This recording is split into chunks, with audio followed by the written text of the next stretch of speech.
Magandang araw! Sama-sama tayong matuto sa Teacher Sal Learning Resource Channel. Revise K-12 Curriculum, Makabansa 3, Quarter 1, Week 1. Ang ating paksa ay payak na kahulugan ng kasaysayan. Para sa unang araw, tingnan ang larawan.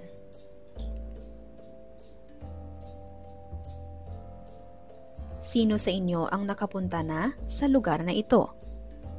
Ano ang makikita rito? Maaari ba ninyong ilahad sa klase ang inyong naging karanasan sa pagpunta rito? Bakit ito pinupuntahan ng mga tao, lalong-lalo na ang mga turista? Naibibigay ang payak na kahulugan ng kasaysayan.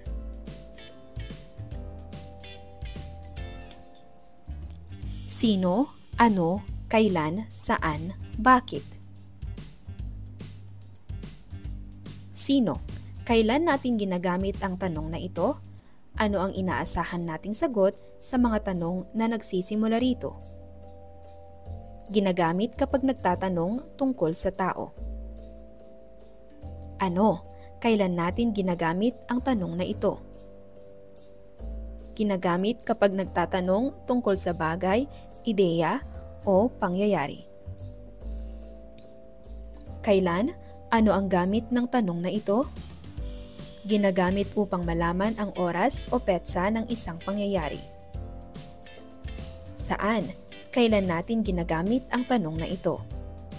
Ginagamit kapag nais malaman ang lugar o lokasyon ng isang pangyayari. Bakit? Kailan natin ginagamit ang tanong na ito? Ginagamit kapag nagtatanong tungkol sa dahilan o sanhi ng isang bagay. Ayusin ang mga hindi nakaayos na letra upang makabuo ng salita. Ano ang iyong nabuong salita? Mahusay, ito ay kasaysayan. Ang Luneta Park na tinalakay nating lugar ay mahalagang bahagi ng ating kasaysayan. Ang kasaysayan ayon kay Zeus Salazar ay isang salaysay patungkol sa nakaraan o nakalipas na may saysay. Ibig sabihin, ito ay salaysay na may kahulugan, katuturan at kabuluhan sa kinabibilangang komunidad. Ang kasaysayan ay may mga elemento. Ang ilan sa mga ito ay tao, pangyayari, panahon at lugar. Think, pair, share. Humanap ng kapareha. Bibigyan kayo ng 2 minuto upang ibahagi ang naranasan sa inyong lugar noong nagdaang linggo o buwan. Ano ang mahalagang naganap sa inyong kinabibilangang puok noong nakaraang linggo o buwan? Naging madali ba sa inyo ang ating naging gawain? Ang ibinahagi ninyo ay bahagi ng kasaysayan ng inyong kinabibilangang puok.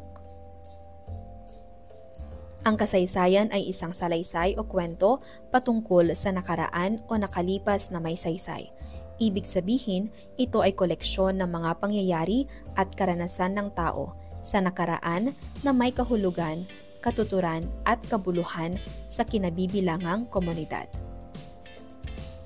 Dapat na maliwanag at nauunawaan ang tao, panahon, lugar at pangyayari upang ito ay masabing salaysay o kwento ng nakalipas na may saysay. Buuin ang pangungusap. Ang kasaysayan ay isang salaysay patungkol sa nakaraan o nakalipas na may saysay. Ito ay may mga elemento. Ang ilan dito ay tao, lugar, pangyayari, at panahon. Ano ang dapat mong maging damdamin at gawin patungkol sa kasaysayan ng iyong kinabibilangang komunidad? Dapat maging mapagmalasakit at mapagpahalaga sa kasaysayan ng komunidad sa pamamagitan ng pag-aaral, paggalang at pagsasabuhay nito. Tukuyin kung anong elemento ng kasaysayan ang inilahad ng mga sumusunod na bilang. Una, Jose Rizal. Pangalawa, Bagong Bayan. Pangatlo, Disyembre 30, 1876. Pang-apat, pagbaril kay Dr. Jose Rizal. Panglima, Maynila. Narito ang mga tamang sagot: tao, lugar, panahon, pangyayari, at lugar. Para sa ikalawang araw. Mga elemento ng kasaysayan. Tayo ay maglalaro ng Pinoy Henyo. Maghanda ang guro ng paper strips na naglalaman ng mga mahalagang tao, lugar, petsa o pangyayari na kinabibilangang pook. Maaaring sa barangay, bayan, lungsod, lalawigan o rehiyon. Pangunahan ng klase sa paglalaro ng Pinoy Henyo. Pumili ng 3 pares sa mga mag-aaral. Bawat pares ay pipili ng huhula sa kanilang dalawa at ang isa naman ay ang sasagot lamang ng oo, hindi o siguro sa mga tanong ng huhula. Ang mga kategorya ay tao, lugar, petsa at pangyayari. Ang limitasyon ng oras ay 2 minuto. Magsisimula ang timer kapag isiniwalat na ang salita at nagsabi na ang guro ng go. Magdadagdag ng 5 segundo bilang parusa sa sumasagot ng iba pang sagot bukod sa oo, hindi o siguro. Titigil ang timer kapag nahulaan ng kapareha ang sagot. Ang mga parusa ay idadagdag sa huling oras. Ang pares na may pinakamabilis na oras ang mananalo. Naiisa-isa ang mga elemento ng kasaysayan, tao, lugar, panahon at pangyayari para sa ating paglalahad ng layunin sa aralin. Sino, ano, kailan, saan, bakit? Ano ang makukuha nating sagot mula sa mga ito? Sa tanong na sino, tao. Ano, pangyayari. Ito ay ilan sa mga elemento ng kasaysayan: tao, pangyayari, panahon, at lugar. Ang mga elemento ng kasaysayan ay karaniwang tumutukoy sa mga pangunahing bahagi na ginagamit ng mga historiador upang suriin at bigyang kahulugan ang mga nakaraang pangyayari. Ang mga elementong ito ay tumutulong sa pagsusuri at pag-unawa sa nakaraan sa isang organisado at makabuluhang paraan. Ito ang monumento o bantayog ni Andres Bonifacio sa Tutuban, Maynila. Basahin ang teksto mula sa Panandang Pangkasaysayan ni Andres Bonifacio sa Tutuban, Maynila. Isinilang sa puok na ito noong ika-30 ng Nobyembre 1863. Lumaki sa pagdaralita ngunit natuto sa sariling pagsisikap at likas na katalinuhan. Lumabas sa mga dulang Tagalog sa pamamahala ng Teatro Porvenir sa Trozo. Itinatag ang mapaghimagsik na katipunan ng mga anak ng bayan noong ika-7 ng Hulyo 1892. Na ang layo'y makamtan ang kasarinlan ng bayan. Namuno sa paghihibagsik laban sa mga Kastila noong 1896 na humantong sa Republika ng Pilipinas noong 1898. Namatay sa Cavite noong ika-10 ng Mayo 1897. Sino ang kinikilala o binibigyang halaga sa monumento na makikita sa larawan? Tama, si Andres Bonifacio ang kinikilala sa monumento. Saan makikita ang monumentong ito ni Andres Bonifacio? Ano ang kaugnayan ng lugar na ito sa kanya? Makikita ito sa Maynila na siyang lugar ng kanyang kapanganakan. Kailan siya ipinanganak? Ano-anong mahalagang panahon sa buhay ni Andres Bonifacio ang inilahad sa Panandang Pangkasaysayan? Ipinanganak siya noong Nobyembre 30, 1863 at itinatag ang katipunan noong Hulyo 7, 1892. Bakit kinikilala o binibigyang halaga si Andres Bonifacio, hindi lamang sa Maynila kundi sa buong bansa? Ano-ano ang nagawa niya para sa bayan?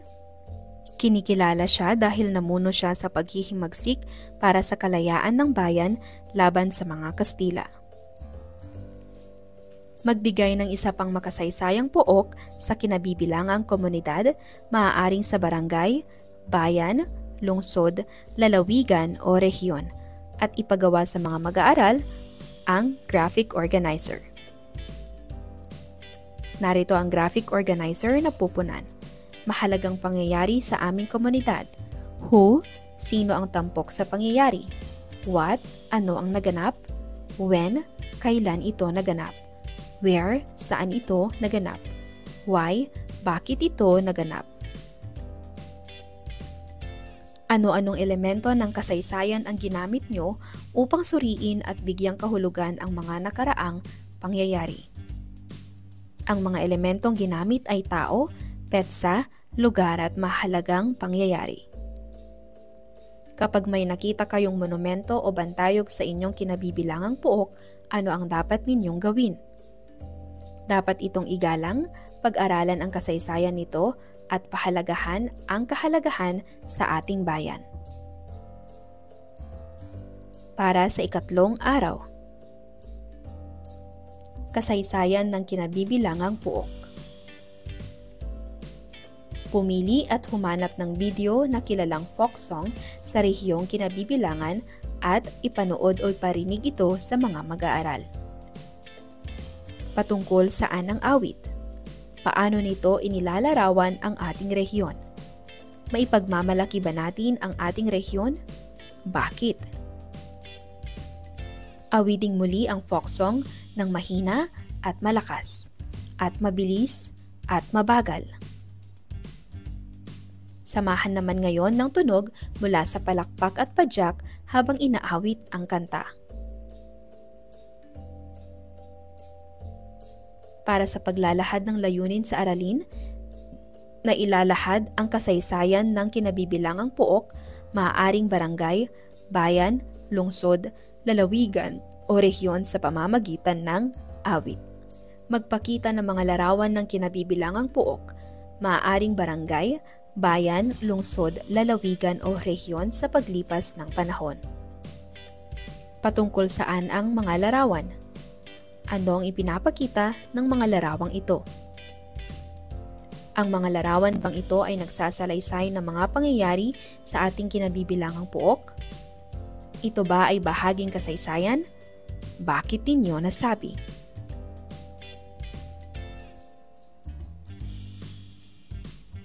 Pagpapakita ng video o pagpapatugtog ng himno ng kinabibilangang pook. Patungkol saan ang awitin? Ano ang sinasabi nito patungkol sa inyong kinabibilangang pook? Naglalahad ba ito ng kasaysayan ng inyong kinabibilangang pook? Bakit ninyo nasabi? Ang kasaysayan ng kinabibilangang pook ay maaaring isalaysay sa pamamagitan ng pag-awit ng iba pang likhang sining. Pakinggan muli ang himno ng kinabibilangang pook. Hahati ng inyong klase sa 4 na pangkat. Bibigyan ng oras ang mga ito upang aralin ang himno at pag-usapan kung paano ninyo itatanghal sa klase. Para sa paglalapat at paglalahat, ang gagawin nyo ay pagtatanghal ng bawat pangkat. Para sa ika-4 na araw. Ang ating paksa ay pinagmulan o kasaysayan ng kinabibilangang pook. Pag-awit ng himno ng kinabibilangang pook. Maaaring awitin ito ng mga mag-aaral sa paraang ginamit nila sa pagtatanghal noong nakaraang araw. Para sa paglalahad na isasalaysay ang kasaysayan ng kinabibilangang pook. Maaaring barangay, bayan, lungsod, lalawigan o rehiyon sa pamamagitan ng malikhaing pagkukwento. Buuin ang mga pangungusap. Ang pangalan ko ay Patlang. Ayon sa aking mga magulang o kasama sa bahay, ang pinagmulan nito ay Patlang. Ang kahulugan nito ay Patlang. Gumamit ng teksto patungkol sa pinagmulan o kasaysayan ng kinabibilangang puok, maaring barangay, bayan, lungsod o lalawigan o rehiyon. Narito ang isang halimbawa, pinagmulan o kasaysayan ng lalawigan ng Ifugao. Ang pangalan ng Ifugao ay galing sa salitang Pugo na ang ibig sabihin ay burol o hill. Ang ay naman ay nangangahulugang taga-Pugo. Nang dumating ang mga Espanyol, pinalitan ang Ipugo sa Ifugao. Sa panahon ng mga Amerikano, napalitan ang baybay ng Ifugao at naging Ifugao. Ito na rin ang ginamit hanggang sa kasalukuyan. Matatagpuan sa Cordillera Administrative Region, sa Luzon ang lalawigan ng Ifugao. Lagawe ang kabisera nito.